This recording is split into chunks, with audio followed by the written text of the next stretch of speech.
Coming up next on Not the 9 to 5 podcast. What you got for me then? What have I got for Come you? on then. Come on then. Give it to me. You ever been to Bermuda and worked on the beach? No, because I'm scared of the Bermuda Triangle situation. Who do you work for? Sally in accounting. I work for Finance R Us. Nationwide 5%, is it? You know it. I can just say to the numbers in my head, shh. You At do 5 what? o'clock, You do. I clock off. You know, when you said networking, Yeah. it reminded me of the annual accounting conference. Shut up, I can't. Welcome to Not the 9 to 5, The podcast for freelancers by freelancers. whether you're a seasoned pro or just starting out, Join us as we share insights, tips and stories. to help you thrive in the world of independent work. I'm Kat. And I'm Francesca, We are two freelancers exploring the highs, lows, and everything in between. So grab your coffee, kick back, and let's dive into another episode of Not the 9 to 5. Katheryn Siggers. Francesca Marago. Guys, before we get in to our episode today, I just wanted to tell you, join our conversation on socials. Follow us at Not the 9 to 5 pod. Is that our handle? Yes, it is. There you go. And we've also got a WhatsApp group chat called Freelance in Advance where you can be part of our podcast community, and you can also connect with other freelancers, other like-minded individuals. Maybe you'll get some work from it. Who knows? Who knows? So join it. The link is somewhere, most likely in our show notes. And also in our bio. And also in our bio. It's everywhere. Just Google it. Yeah. So what are we talking about today, Francesca? Enlighten me. I think it's all about freelancing versus the 9 to 5. It really is. It's going to be a bit of a showdown episode. We might have a bit of a debate. I think we love a good debate. We do love a good debate. For the first time ever, guys, me and Kat are going to go against each other. We are. Kat, you're going to take what, 9 I'm going to to take the 9 to 5 life on this episode. Yeah. Where we're basically just going to be debating the pros and crons. Crons. Exactly that. I love them crons. They're so good. It sounds like crouton. It sounds like corner johns. Corner johns? You know? What's that? The little cucumbers, the pickles. The little... What do you mean? Oh, they're so nice. In the jars. Oh, God, Pickled no. cucumber. You know what I do like, though? Pickled onions. This is a great Love start to pickled the onion. This is you like pickled onion? I fucking love a pickled onion. That's disgusting. My favourite ones are the little silver skin ones. Tiny little ones. They look like fish But it's eyes. so... That's what me and my mum call it. Little fish eyes. Do you like eel then? Ew. But that's like pickled jellied eel, isn't Is it? it? Isn't it? I've never had it. I've not had it, but it just looks grim. Yeah. Anyway, Right. back to actually what we're supposed to talk about Let's today. get on to round one of the debate. Flexibility vs stability. Okay. So what do you have to... What you got for me then? What have I got for Come you? on then. Come on then. Give it to me. Well, for me, freelancing is all about freedom. Mm-hmm. And so you've got that flexibility if you can pick your own hours, schedule in your own time, work to a schedule that works for you, rather than being confined within set hours. But stability matters. In a 9 to 5, you get a predictable paycheck, you get benefits like holiday and sick pay, you get time off that is paid. You don't get that in a freelancer life. You don't have to worry about where next month's paycheck for your rent is coming from. Yeah, but the thing is, you can't work from anywhere as a 9 to 5er. You probably have to be stuck in an office all day. Have you heard of work from home? Yeah, work from home, but can you work from a coffee shop? Can you go like to, I don't know, Bermuda and work on the beach? No, you can't. Have you ever been to Bermuda and worked on the beach? No, because I'm scared of the Bermuda Triangle situation. Have you heard of it? Have you heard of it? I have heard of the Because Bermuda people Triangle. go... Not in people a go- really long time though. That's so old. But they go through They the used to be triangle. huge. And they don't come back. I know, but that used to be huge. But do you ever Tragic. see like a news article saying people missing again in the Bermuda Triangle? I don't know. I haven't really looked up. But I'm sure if you Google it now, you'll find a So case. what you're saying is I'm gonna Google it. I can't work from the Bermuda Triangle. from the Bermuda beach. Bermuda But you Triangle wouldn't industry. either. So that is a really bad... More than 50 ships and 20 planes are said to have disappeared in the area, now referred to as the Bermuda Triangle. So that's 70 in how many years? So many years. Well, in the past So I think your point is very invalid. Okay, I feel like that's super invalid. Do you know what I also think is invalid? What? As well, is this idea of like, you can work from anywhere, sure, but are you trying to chase down clients? Are you trying to get invoices paid? For me, as I am a 9-to-5er in this scenario, I get a paycheck every month. I get PAYE. I don't have to worry about taxes. It just gets taken off for me by the government. Yeah, but Very good. And my employer pays into my pension. But you can have a private pension which will pay even more anyway. The way that the economy is going right now, it's not really in the pros for 9-to-5ers either, because you're not really getting a good old pension. We'll probably have to work until 90, at this rate. The way things are going. So, shut up. Wow. This is the most intellectual debate I think anyone's ever heard. Also, just like adding to that, it's good to live on your own terms, I feel. Like there's no pressure there shouldn't really be a pressure in how you work because you're living to what works for you. Whereas I feel like if you had in a 9-to-5, you have a boss who's like, you need to do this, you need to do that, you need to do that. And some things you might want to prioritise or do in your own way, but you're not allowed because you're confined to the way that business does stuff. Whereas as a freelancer, you can set your own schedules, your own way of doing stuff, your own templates for projects, and no one's going, sorry, you can't do it like that. Sorry, you need to change it like that. Do you know what I mean? Yeah, but direction is what I'm going to rebuttal. I feel like they use that in debate. Such a good I'm word. going to rebuttal. That is a good word, though. Direction. Thank you very much. That's okay. Don't know where I learnt it. Might not even be right. Direction. So you have someone saying, okay, you need to do this next. Can you do this next? Whereas as a freelancer, you're going to be having to motivate yourself. Whereas me, I get up, I go to my 9-to-5 and I know, I do. And I know that every day I've got somewhere to go to. You don't know where you're going to be going to next. Yeah, but that's the beauty of it. That's the beauty of being freelance. You just don't know what you're going to work on next. It's more excitable. Katheryn. I'm trying to not speak over to you because we're in a debate. You are... Sorry, you need to hold like a mug or something. Literally. Like, I've got the stick. You don't know where you're going next, but doesn't that lead to being directionless? Can't you go off the path a little bit and get a bit wayward and a bit lost? No. Because I never get lost in my 9-to-5. No, because as a freelancer, you can figure out what you want to do and you can pick and choose the things that you want to work on. Maybe I really like working in accounts. You like working in accounts, do you? It. You love maths, huh? Love it. Spreadsheets and all that. Organisation is key. Everything. That is me in this fictional scenario. I am Sally from accounting. Oh, okay. Who do you work for? Sally in accounting. I work for Finance R Us. Oh, Finance R Us. R Us with an Sounds R. like the Toys R Us company. Yeah, but it's the finance section. I love that. So, yes, that is what I have to say, Sally from accounting. I think fair points on either side on this debate. I think Although I'm not quite buying it. Like, I feel like probably the flexibility because you can't because I can't buy it I'm on the freelance side. Because you didn't get paid this month because your client let you down with payment. No, I got paid an upfront cost of 75% of my advance invoice, Katheryn, because I work for myself. My name's Sally. Why are you calling me Katheryn? Who's Katheryn? It's Sally Katheryn. Sally Katheryn. Siggers. Yeah. So because I deal with my own workflow, my own invoicing, I ask clients to pay me an upfront fee so that at least I'm covered if they're late on payment. Thanks, Sally. You've just been told. I think we should go on to round 2, everyone.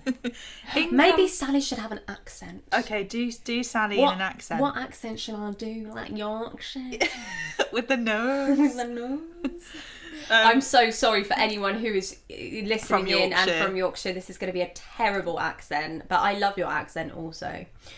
Right, round 2. Okay. Income potential. Okay. So tell me, Francesca, what you got. So what I've got is freelancers can scale their income by raising rates. So like we can choose what to charge and how much to charge and what other additional costs there are in our terms, because there is no cap in what we could earn. But do you know what I don't have to worry about? What? If work is slow, Yeah. I know I'm going to get paid. Yeah. I know, because my paycheck, I'm going to stop doing this accent, my paycheck comes every month. My paycheck will come every month. A salary guarantees your income. What if work gets slow? Yeah. Yes, you could have tons of work, but what if work gets slow? Yeah, but... And then you have no work. But I know even when my accounting job is very, very slow... Yeah.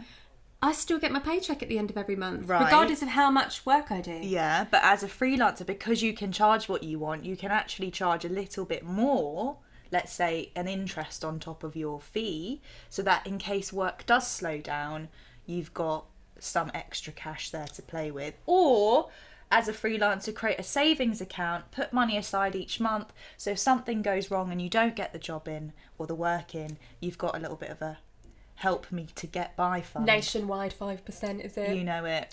Nationwide 5% ISA, guys. If you haven't heard of it, go get it, because honestly, life changing. Change your life. Changes life. Change my life. Change me life. I'm so sorry for anyone out there with this accent, but it is fantastic. Okay, I hear you. You could just lose all those clients though, and then have no income coming in at all. Even if you are charging a little bit extra, which I have to ask, why are you charging extra? You should just be charging for your skills. I am charging for my skills. And extra. Yeah, because some clients want revisions, they want more time with you, they schedule in last minute meetings, all of that kind of stuff is still showcasing your skill, but it's an additional... I guess you're taking additional time out of your day to help them or to work on it, right? And I think you should be paid for that. I agree, but what if they just leave you? What if you get ghosted by every single client overnight? Well, that's why you have contracts set in place, Katheryn, as a freelancer, to protect yourself. My name's Sally. Sorry. Oh my God. Sally from accounting. Sally. No, but genuinely, we would have like little contracts put in place or a little terms that we put in our emails saying, this is the workflow, this is what we've agreed on our meeting, any additional meetings or hours that you want to do will be an additional charge. Sorry. Will be an additional charge for this amount, blah, blah, blah. And that's already written in the terms, it's in writing, it's like essentially legally binding. If you don't have a physical contract, you can just put it in an email. I see. See, with you, if you have to work overtime and stuff as a 9-to-5er, you probably won't get paid for that. I will get paid because you're a 9-to-5er. You're not a 9-to-10er. No, 9-to-11er. But if you do overtime, you put it in, or you get the time back in lieu. Just saying, so I get more holiday off. But if we land a big client overnight, it can change our lives. Well, I could be made head of accounting. You could, but would your paycheck be as high as what a freelancer could earn if you think about it? Because yours is a set rate, ours is infinite. Could be infinite. Do you know what? This debate is so hard. It is hard. It is hard. Because you're like agreeing with me at the same time. No, terrible, Francesca. Sally from accounting does not agree. Sally from accounting, I can't. Okay, round 3. What's round 3, ding, Francesca? ding. Work-life balance. Now, this is quite a pivotal one for us freelancers. Yes. Go for it. But Sally from accounting thinks that when you clock out, that's it, you're done. You don't take work home with you. Yeah. I don't have to answer an email at 12 o'clock at night. I don't have to do any of that. When I finish, that is it, finito. I can go on holiday, turn my emails off, and I'm not worried. Okay, fair. Yeah, I it's quite a hard one to debate on that. I totally get you. Yeah. Equally though, if you wanted to take like a Wednesday night off or a day off in the week because you had been working late on other days, you could do that as a freelancer. You probably couldn't do that as a 9 to 5 because you need to get it signed off by HR or whoever it is to allow you holiday, and you only get a certain amount of holidays each year, don't you? Probably 20 days, something like that. So I get 26 actually. 26, yeah, Sally, from because I've been working there for 4 years now. Oh, so. Okay, it's 4 years. Do you see how I've got this backstory going? Yes, because I have to support my cats. You've got cats. What are they called? Minky, right, and Ditsy. Oh, what kind of cats are they? They are. I've got them from the rescue centre, so we're not sure. You don't know? No. So you don't know what colours they are or anything? No, that one's ginger. Right. And one's like black and white. Oh. Which one's what? Ditsy is the black and white one, and Minky is the ginger one. Oh, okay. Yeah. Great. Yeah. That's great. So I have to support them. It's very important to me. Yeah. But I think I hear you when you say, okay, you can take a Wednesday off, but I don't have to work late nights or weekends, and I'm pretty sure you will. You are actually working this weekend. But if our paycheck is bigger than what yours would be, because yours is just a standard on salary pay, then it kind of makes it worth it, doesn't it? As a freelancer, to help out and work on weekends as and when you can. Well, it's all about getting ahead. It's all about jumping on the grind. Are you saying I'm not on the grind? No. You're just a 9 to 5er. Sorry. I work very hard for my cats. Okay? I do. Bless their little hearts. No, I mean, I hear you, but I just think there's actually freedom in knowing where you're going every single day and then going, right, at 5 o'clock At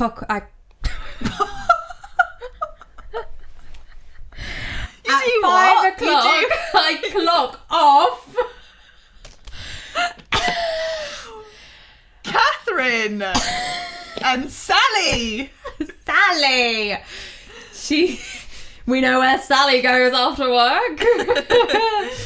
Oh dear. Oh God. No. At 5 o'clock, I clock off. Yes. And that's it. I can go to the gym, I can do whatever I want, I can go out for dinner, and then the weekends are mine. I don't have to worry about working. I don't even have to think about it. I can just say to the numbers in my head, shh, stop it. I'm with Dinky and Mitzi.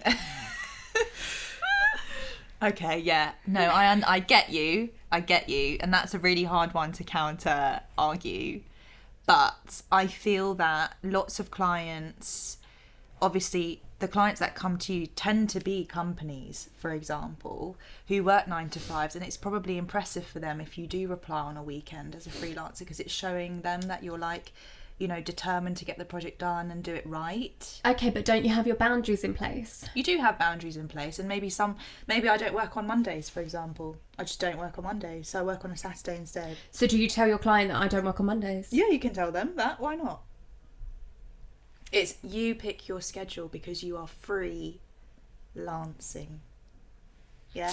Freelancing, guys. Well, okay. And on that I note, see that. Kat's End been of round defeated. 3, I think. Sorry, who's been defeated? Sally from accounts. Right. Okay. Round 4, job security. Ding, ding, ding. Ding, ding, ding. Okay, I'm going to start this one off. Pension gets paid into by yourself and your employer. You get holiday pay. Some companies give you health insurance, not all of them, especially in this country, but some of them have started to. You get your job protection as well. Okay, traditional jobs offer security freelancers can only dream about. Okay? Yeah, but companies can lay you off at any time, and then what do? You're screwed. Whereas like freelancers can diversify their income streams because they're freelancing, so like they can find different avenues of work within their fields that also work for them to get income regularly. Whereas like a 9 to 5er, literally what's the company accounts are us? Finance are us, Sally, can lay you off, and then what do? Yeah, but I'll get You're a out of a job. redundancy pay until I find another job. which will hopefully be pretty soon. So I'll get a redundancy pay depending on how long I've been there. I've been there 4 years. Depends on the company. Well, my company, Finance RS, are really good with that kind of thing. How do you know that? Have you spoken to them about it? No, because how do you know? because I knew this girl who worked with us. Called? Melissa. Right. And she said when she got made redundant, she got 6 months full pay. And she found another job within that time, so she actually had two incomes coming in. So, go on, rebuttal me. Well, I'm just going to move on to the next step because I don't believe it. I think you just spoke a load of waffle there, Sally, about Melissa. Melissa is a dear friend of mine. Let's get Melissa in the studio, guys. Let's get Melissa in. Let's have a chat. Melissa, no, because she works for an even bigger company now called Accounts RS. Oh. Yeah. Right. So that's really different to Finance RS, obviously. Yeah, Finance RS are the smaller one. Oh. Yeah, we're smaller than Accounts RS. Right. Yeah. Makes sense. Actually, I think she's moved on to accounting for you. Oh. Yeah, for and you. Oh. Yeah. Like a 4 number. Yeah, and you. Yeah. Got it. Please no one ever come to me to name your company. Please don't. Please Don't do it to yourself. Okay. Right, go on then, tell me. Melissa got her 6 months pay. Yeah. Because she got made redundant. Yeah. What would you do if a client just ghosted you? I've said that. I've said, the thing is, that is your only argument. Clients can ghost you, and yeah, that is a real thing, and I'm not going to lie, that can happen. But because we are so diverse as freelancers, like we can be on multiple platforms like Fiverr, Upwork for different jobs. Like we can go to networking events and actually spend the time connecting with other people to then get work through them in different avenues. So it's like, yeah, you might not have the constant stability of work coming in, but you do have the time to go out and make new connections and email different people and really generate your own work in that way as a freelancer. That will probably benefit you in the long run anyway and get you out of that rut of being ghosted. It's not ideal, it happens, but we move on because we're free and lancing. Well, I hear your point. I hear you. Thank you. And I just wanted to let you know, when you said networking, yeah, it reminded me of the annual accounting conference. Shut up. I can't with this. And that is actually where I met my husband. Oh, yeah. Called? Jeff. Sally and Jeff. Sally and Jeff. Oh, yeah. How nice. But he has a dog, and his dog's name is Craig. Blue. Because he's the blue staffy. Oh, okay. So I call him Blue. Aww. But he doesn't like Dinky and Mitzi. Dixie and Mitzi. Dinky, you Dixie, don't know your cats. and Minky. I don't know. Rewind the pod. What did Kat say before? Minky. Right. And Dixie. Okay, so go on. Give me your closing argument then. My closing argument. Mm-hmm. Okay, right. For me, freelancing gives you freedom, gives you creative control. It gives you the ability to scale your income so you can charge whatever rates you want because your skills are invaluable. Not everyone has them. It's also not for the faint of heart. So if you can't deal with inconsistency and not having that constant stability of an income flow to live off, then it's probably not for you. You do need to stay disciplined and you need to hustle all the time because you need to stay current to everyone else in the industry and you need to stay above the water to make sure that you're getting those jobs in and you're doing really well for yourself, essentially. So you need to basically have that self-motivation to get there. It's a great industry, a great kind of career to be in terms of being a freelancer, but you have to hustle. Hustle is key. Thank you. What about you, Katheryn? Sally? My closing argument is this. I believe a steady paycheck, benefits and a work-life balance make traditional jobs a safe and stable choice. However, I do believe that you sacrifice some creative freedom and flexibility from a traditional 9-to-5 job. However, when I am in Santorini, sipping on my Aperol Spritz, God, here we go. I know Got Moira that from Schitt's Creek over here. I know that I have been paid for it. So really, that Aperol Spritz is free. Thank you. Well, there we go, ladies and gents. The question here is, which team are you on? Are you team freelance or team 9-to-5? Be good to know your thoughts. Let us know in the comments. Yeah. And before we go, I just wanted to do some fun little analogies of freelancing and 9-to-5. Right. Okay, Kat's so prepared this, guys. So bear we're with. we're still on the Cringe.com. same. We're still on the same sides. Although I think if you've realised by my replies, Katheryn is on the freelancing team all the way. However, Sally is going to make another appearance. Okay, great. Okay, great. so fun analogies. Let's go, Francesca. Okay, so freelancing is like a buffet. You pick what you want, but you have to serve yourself. And 9-to-5 is like a set menu. You get what you're given, but at least you know what to expect. Freelancing is a roller coaster. Exciting highs, terrifying drops, and unpredictable turns. 9-to-5 is like a Ferris wheel. Predictable, slow moving, but at least you won't get sick. You could get sick though. But anyways, freelancing is like driving a motorcycle. Katheryn, I can't with these. You have freedom, but one wrong move and it's chaos. 9-to-5 is like taking the bus. It's slower, but at least someone else is driving. Freelancing is being a stunt double. Risky, but thrilling, and people rarely see how much work you put in. It's true. And 9-to-5 is being a sitcom character. You play the same role every day with occasional plot twists. Ooh, and on that plot twist note, we'll end that here. We'll end that here. So let us know in the comments, Yeah. which would you prefer, freelancing or 9-to-5? Bye! See you next time. Thanks for listening to Not the 9-to-5 podcast. If you like this episode, we would love for you to subscribe to our channel, where we release weekly podcasts every Monday. Comment below to let us know who you'd like to see next on our podcast. Give this video a thumbs up and maybe share it with a freelance friend or two. Until next week, everyone, keep freelancing.